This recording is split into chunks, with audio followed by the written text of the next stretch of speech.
where does real governance truly happen? It's a question we often ask ourselves, usually while standing in traffic or waiting for a municipal service. It's so easy to look at New Delhi or the state capitals and assume that's where all the definitive power lives. Right, the big picture stuff. Exactly.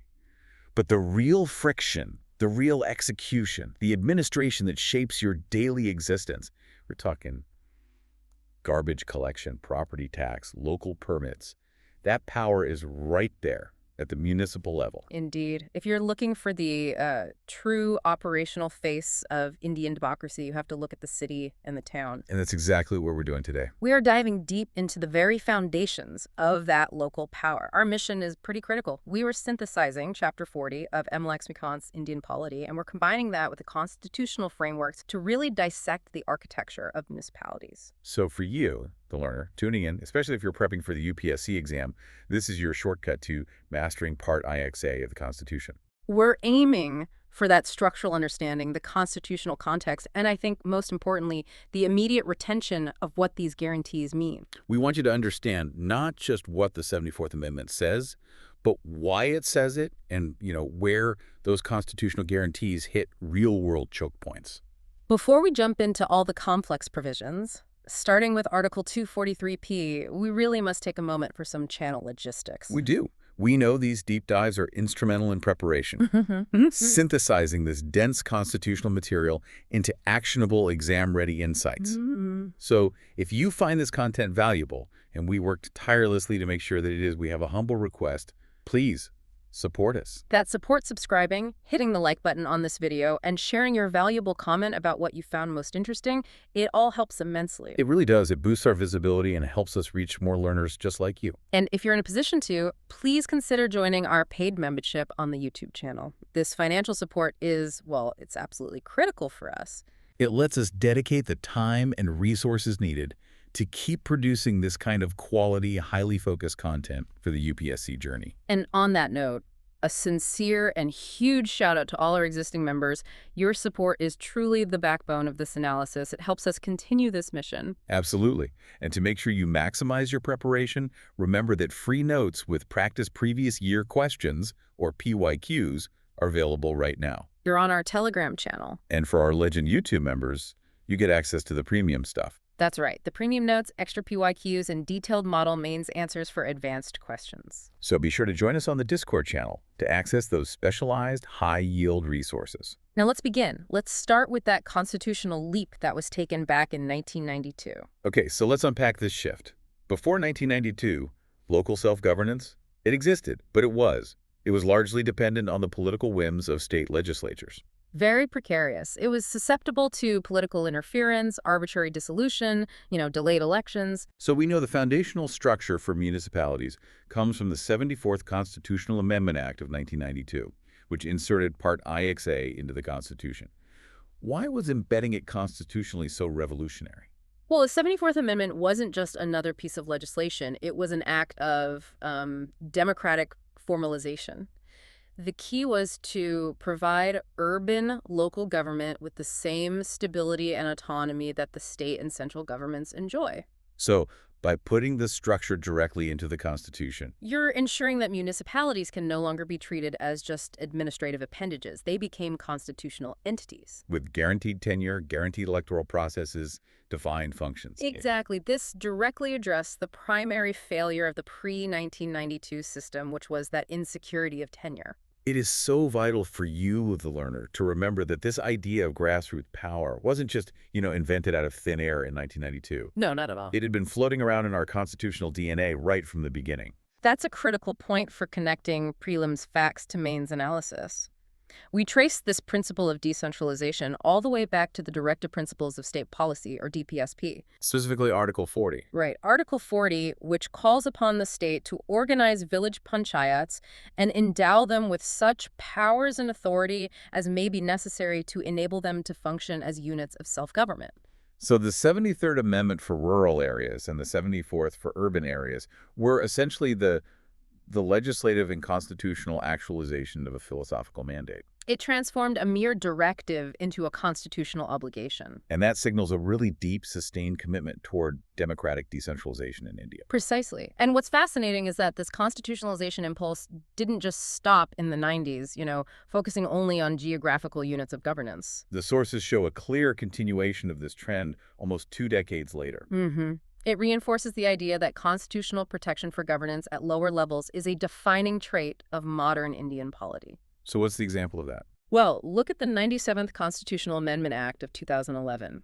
This act focused on cooperative societies. Okay. It granted them constitutional status and protection, and it did this through 3 key structural additions. Right. It made forming a cooperative a fundamental right under Article 19. It added a new DPSP on promoting cooperatives under Article 43B. And it inserted an entire new part IXB, dedicated just to them. Correct. Articles 243ZH to 243ZAT. So what this means is that whether the unit of self-governance is geographical, like a city, or organizational, like a cooperative, the state is increasingly committed to ensuring its structure is protected by the highest law of the land. And here is where we pivot this technical knowledge into high-yield analysis for the UPSC mains.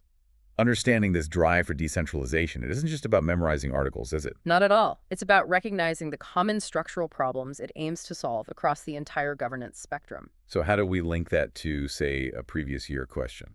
Absolutely. Consider the linkage that the sources identify regarding the failure of self-rule in other contexts. We see mains questions that link the non-implementation of provisions, specifically those under the 5th schedule meant for tribal areas, to the sustained growth of left-wing extremism, or LWE. Okay, now at first glance, municipal governance and LWE seem like completely unrelated topics. One is urban, the other is often rural and tribal. What's the fundamental connection here? The common denominator is the failure of governance to deliver a sense of ownership and resource control at the local level. In tribal areas, LWE often thrives because the population feels politically excluded and their natural resources are exploited without local consent or benefit, which is exactly what the 5th schedule protections are meant to prevent. And in an urban context? Similarly, in an urban context, if the municipality, the supposed agent of local self-rule, lacks real fiscal power, accountability, and capacity, the citizens feel equally disenfranchised. They're cut off from local decision-making on things like infrastructure, planning, and taxation. Exactly. Constitutional status aims to mitigate this systemic failure of exclusion and lack of accountability in urban spaces. So the 74th Amendment, by guaranteeing periodic elections and local political space, is an explicit attempt to forestall that sense of political marginalization that can fuel instability. Whether that's through extremism or just through civic apathy and a poor quality of life. Exactly. And we can extend this linkage to economic development questions too, can't we? We can. Recall the PYQ that asks the learner to establish the relationship between land reforms, agriculture productivity, and the elimination of poverty. Now, I'm going to challenge you here. How is that question, which is about rural land distribution, relevant to a deep dive on municipalities? It's highly relevant, but you have to look at it structurally.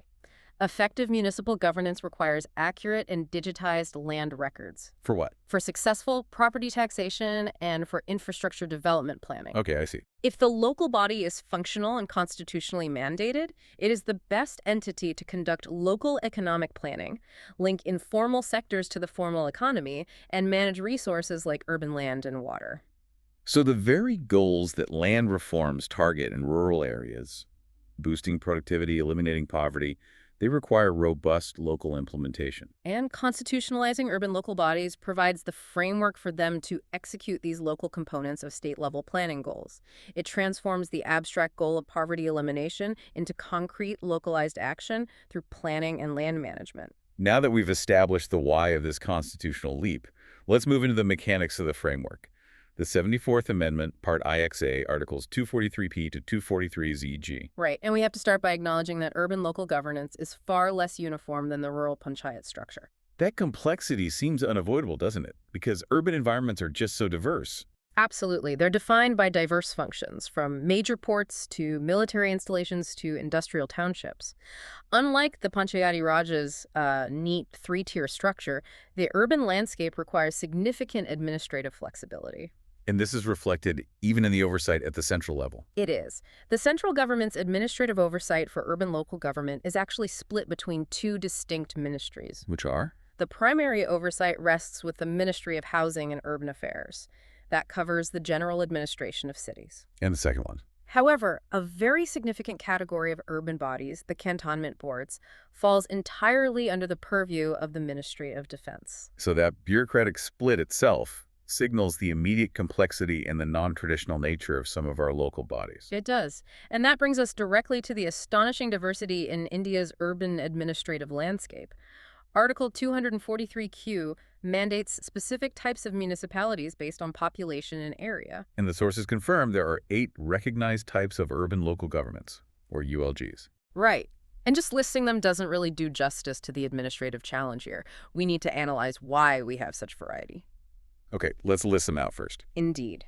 The 8 types listed are, first, the municipal corporation for large metropolitan areas. Second, the municipality, also known as a municipal council or committee, for smaller urban areas. Then you have the Notified Area Committee and the Town Area Committee. Correct. Then number 5 is the Cantonment Board. 6 is the Township. 7, the Port Trust. And finally, number 8 is the Special Purpose Agency. Okay, let's break down a few of the more, let's say, peculiar types. Everyone understands a municipal corporation. That's the large, relatively autonomous body running Mumbai or Delhi. But what justifies the separate existence of, say, a port trust or a cantonment board? Okay, take the Cantonment Board first. It manages an area exclusively dedicated to military forces administered by the Ministry of Defense under the Cantonments Act of 2006. So it's a hybrid administration. It is. Partially nominated military officials and partially elected civilians. The primary justification for its separate existence is, well, national security. And the specialized needs of a military zone. Exactly. Placing it under the regular municipality would compromise military control and coordination. This is centralization dictated by functional necessity. Makes sense. And the port trust. A port trust manages major port areas. Ports are economic gateways of national importance, handling huge amounts of logistics, customs, and international trade. So their administrative requirements are highly specialized. Very specialized, focusing on infrastructure development, customs clearance, maritime law. It would be, frankly, functionally chaotic and inefficient to subject the operations of a major port like Mumbai or Chennai to the general administrative priorities of the local municipal corporation. Which is more focused on civil amenities. Right. So the Port Trust exists as a ULG, but with a highly focused, specialized mandate governed by the Ports Act. It demonstrates that not all ULBs are created for general civil administration. Some are for national economic or defense functions. That analysis really highlights that the complexity is a function of necessity, not just some arbitrary design. Now, focusing on the core structure, the municipality operates through 3 distinct authorities: the council, the standing committees, and the chief executive officer. Let's dissect the composition of the council, because it shows a deliberate attempt to mix direct democracy with institutional knowledge and federal coordination. That layering is crucial and often overlooked. The composition is far more nuanced than just elected representatives. So what's the first layer? Firstly, the core is the directly elected members. That's the democratic heart. And the second? Secondly, the Constitution mandates the inclusion of non-voting members, persons having special knowledge or experience in municipal administration. Why is that second point so important in a constitutional context? This provision aims to address the capacity gap right at the source. Given the reality that many elected representatives might lack deep expertise in finance, urban planning, or municipal law, these are inherently technical issues, the constitutional inclusion of these non-voting experts provides a necessary advisory mechanism. It's a safeguard. It's a safeguard to ensure that political decision-making is informed by technical feasibility, bridging that gap between democratic impulse and administrative reality. And then we see the representation of higher legislative bodies woven into the council structure. This ensures coordination, right? Yes. The composition includes sitting representatives from both Parliament and the state legislature whose constituencies overlap the municipal area. Specifically, members of the Lokabha and the State Legislative Assembly.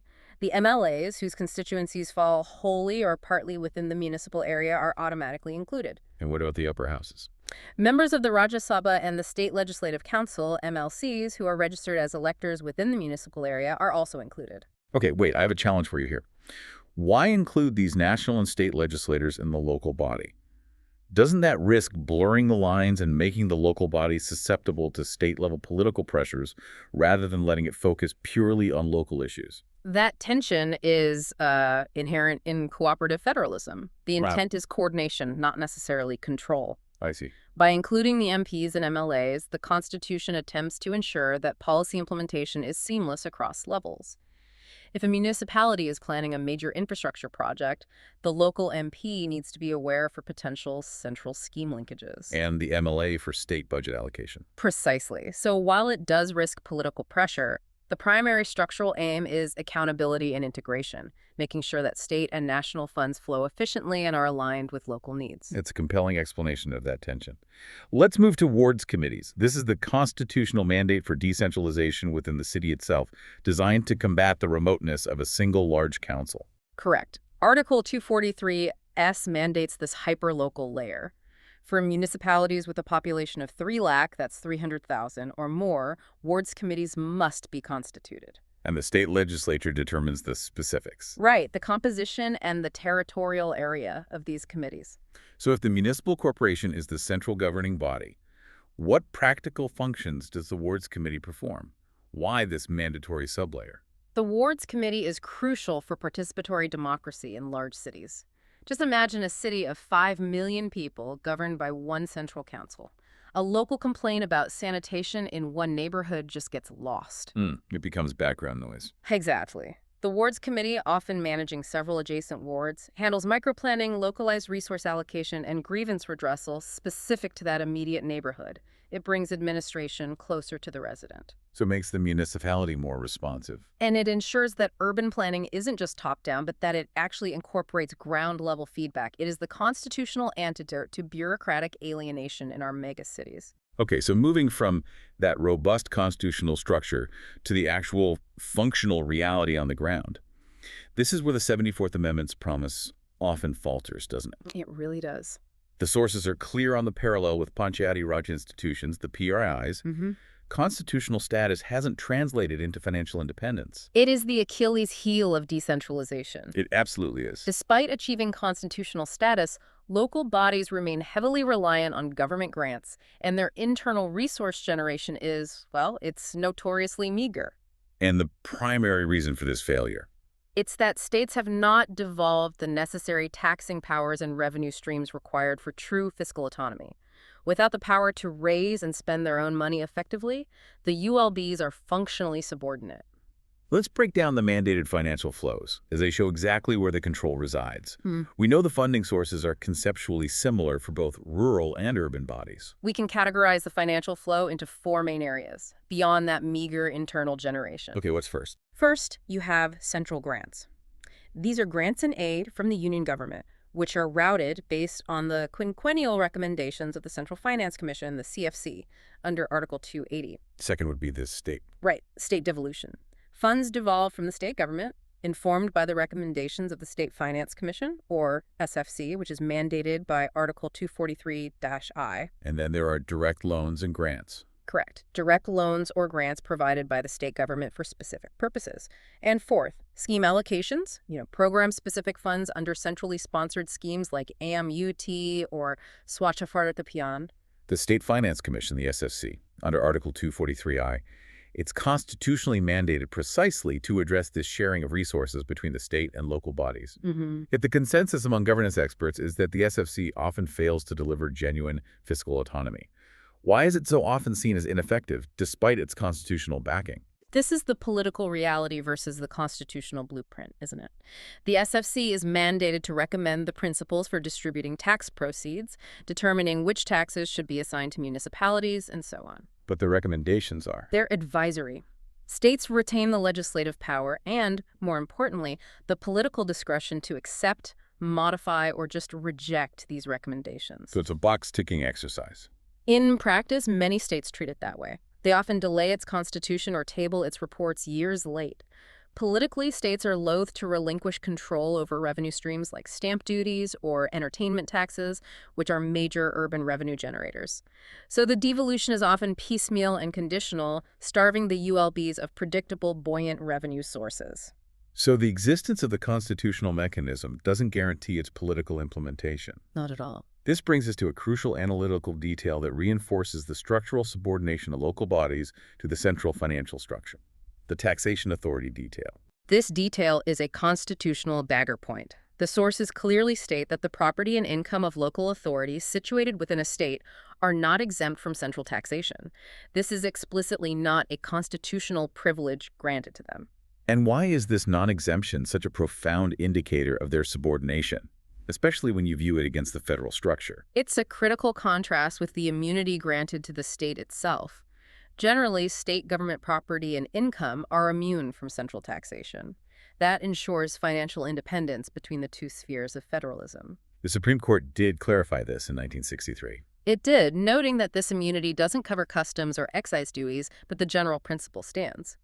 By denying this immunity to local authorities, the Constitution places them, financially, outside the protective umbrella of sovereign entities. They're treated like any other entity for central tax purposes. Precisely. This lack of fiscal sovereignty reinforces their dependency and potentially limits their ability to leverage assets or seek independent financing, as their financial health is still subject to the central tax regime. If the fiscal reality is that grim, the capacity gap is the structural wound that prevents functional efficiency.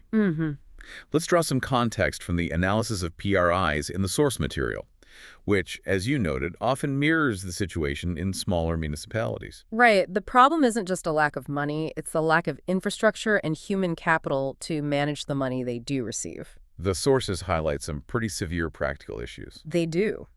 Many local bodies, especially in smaller towns or transition areas, lack basic infrastructure. Things like full-time administrative secretaries or even adequate office buildings and technology systems.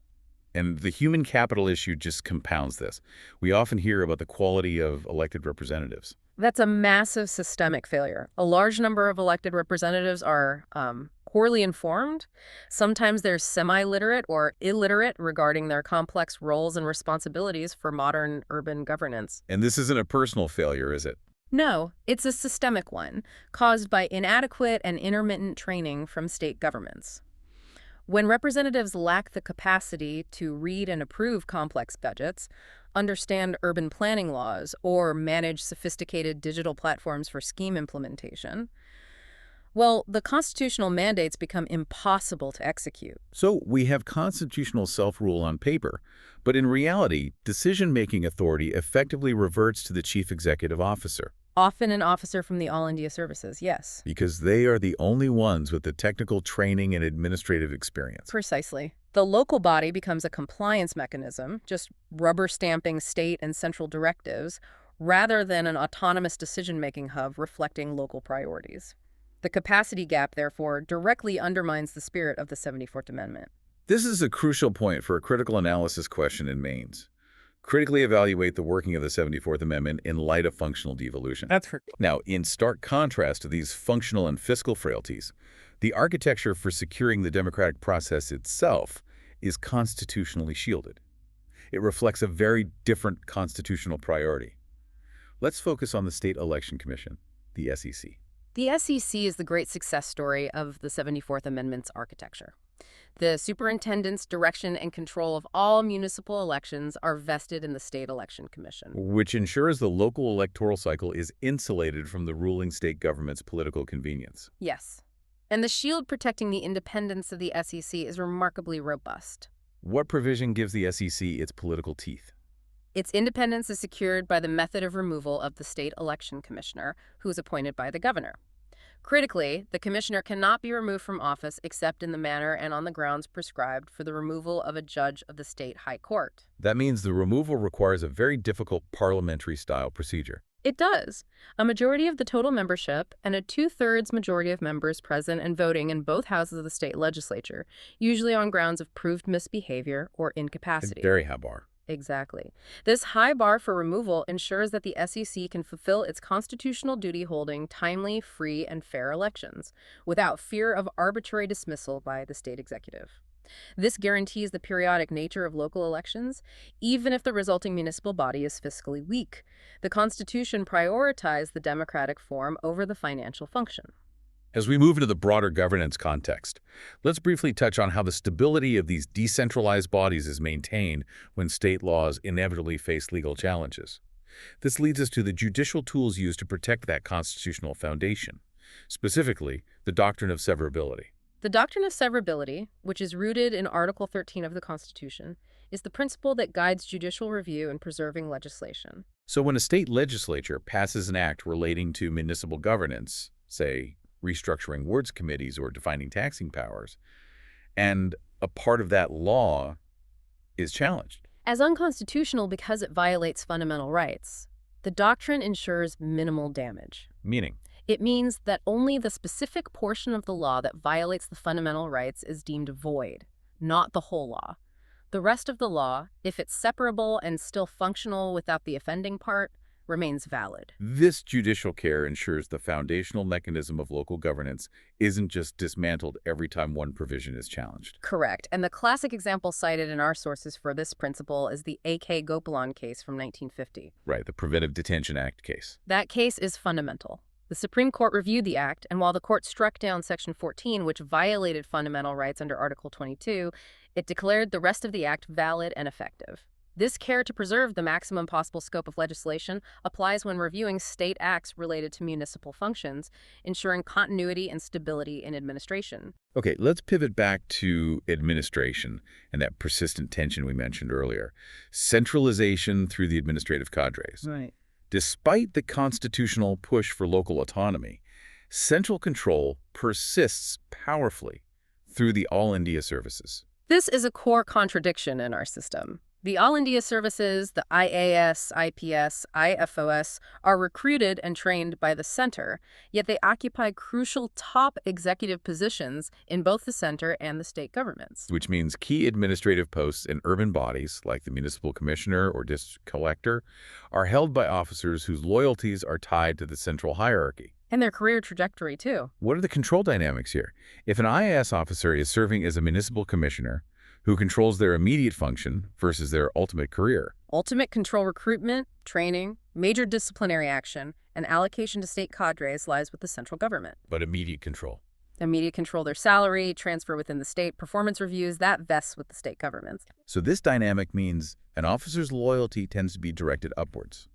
Towards the centralized system that dictates their career prospects, rather than horizontally toward the local political leadership they're meant to serve.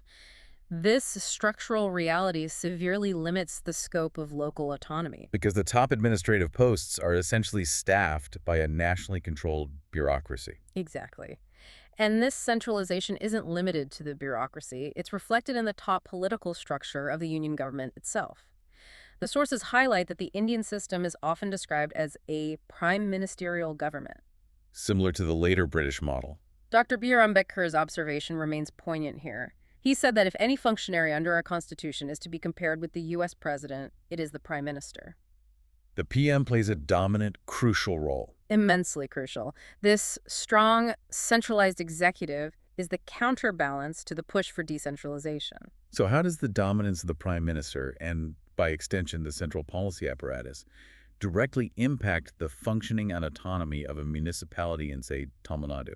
It creates a top-down policy environment. Consider the NITI Aayog, which the Prime Minister chairs. Which replaced the Planning Commission. Right. NITI Aayog is dedicated to fostering cooperative federalism and articulating national development goals. Local bodies are the implementers of the schemes and targets articulated by NITI Aayog. So while the push is for cooperative federalism, the central structure dictates the major policy direction. Things like the Smart Cities Mission, or Swachh Bharat. Municipalities have to prioritize these nationally defined goals to secure crucial central funding, which often diverts local resources and priorities away from locally defined needs.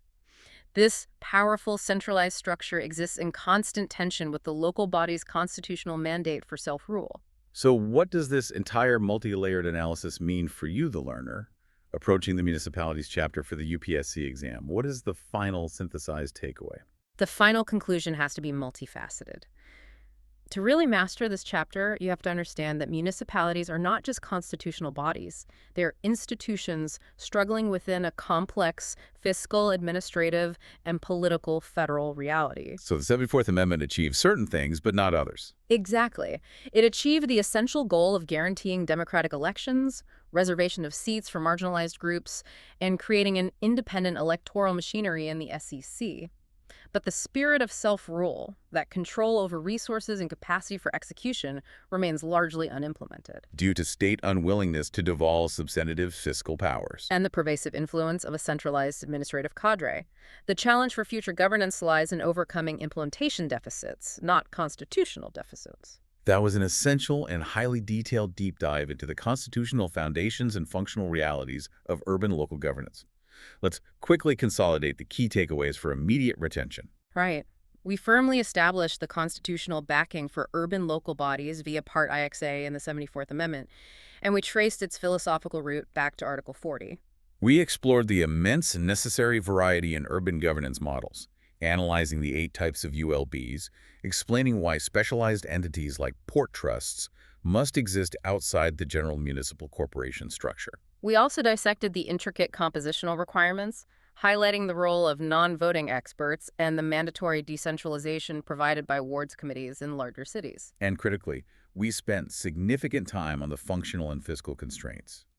We noted the political reality of the State Finance Commission's advisory role and that chronic reliance on grants. We highlighted that startling constitutional detail that explicitly denies local authorities exemption from central taxation, reinforcing their financial subordination. And finally, we contrasted this fiscal weakness with the robust, highly protected nature of the electoral machinery, guaranteed by that difficult removal process for the state election commissioner. Which brings us to our final provocative thought for you to consider as you synthesize this material for the mains examination. Okay, what is it? The constitutional foundation ensures periodic elections and political representation. This is crucial. But decades after the 74th Amendment, the question remains. Given the explicit structural and financial subordination of local bodies, both through the non-exemption from central taxes and the failure of states to devolve powers, can Indian democracy truly thrive from the ground up? Or will our local pillars remain perpetually weak if they continue to depend on conditional grants rather than possessing genuinely independent and substantial taxing authority? That tension, I think, defines the future of urban India. A profound point to reflect upon. If this detailed discussion helped you navigate this dense constitutional material and synthesize these complex governance concepts, please remember to show your support. We humbly ask once more, please subscribe and join our paid membership if you are capable. Your support is indispensable and ensures we can continue producing these highly detailed and focused deep dives tailored to your preparation needs. A massive and sincere shout out again to all our existing members. Thank you for making this analysis possible. Don't forget to hit the like button on this video and share your valuable comment below. Let us know which specific provision or critical analysis point resonated most with your preparation. And remember, free notes and practice PYQs await you on Telegram right now, and premium resources, including the Model Mains answers and extra PYQs, are exclusively available on the Discord channel for our Legend members. Keep learning and keep diving deep.